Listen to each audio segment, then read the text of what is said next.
Hey guys, join the video. So we have a lot of Apple news to cover. So let's start with the notch of iPhones. So Apple introduced the notch in iPhones in 2017, late 2017, and since then it has stayed the same in size and shape. I didn't hate it then, since it gave us some kind of space for the status bar at the top of the phone, which is a good thing. But then again, that was 2017 and this is 2021, and we are still dealing with the same notch.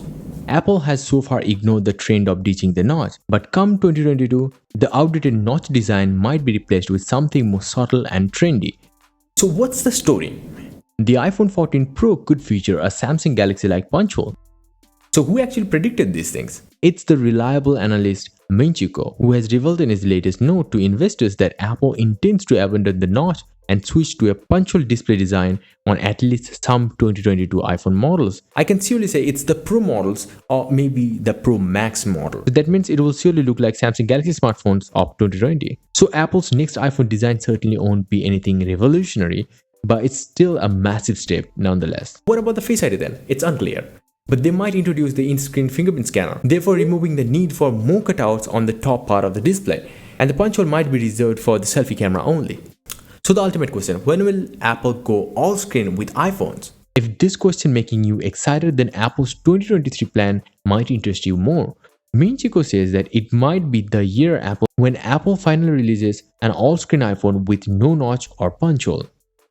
Again, this upgrade could be delayed if development issues are encountered. But right now, the notchless look is expected to debut on a Pro model of 2023 iPhones. As previously reported, a periscope camera system also coming at the same year. Now moving on to the next one.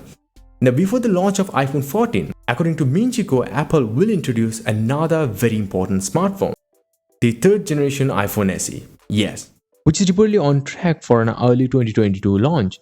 So the gap would be around of 2 years. Now the phone will retain the existing design, which means there will be a 4.7-inch display, Touch ID home button. But for the sake of providing an upgrade, the third gen iPhone SE will provide 5G network support and upgraded processor, likely A14 Bionic or next generation A15 Bionic. I think they should reduce the price because they are reusing the design, and then again they are not giving you a substantial upgrade anyway. So no update was provided on the rumored iPhone SE Plus, which might be an updated iPhone 11 to be honest. And that's not a bad thing, because the iPhone 11 was the best-selling smartphone of 2020 and it should continue to sell well this year and beyond. So in 2022, Minchico expects Apple to discontinue the model. And a few months later, in the first half of 2023, Apple will introduce a replacement with Face ID, similar design, 5G, latest processor and a $600 price tag. Now moving on to the next big one. An 8-inch foldable iPhone could launch in 2023. Keep in mind, the foldable iPhone, if the development doesn't go smoothly, might be cancelled or maybe delayed.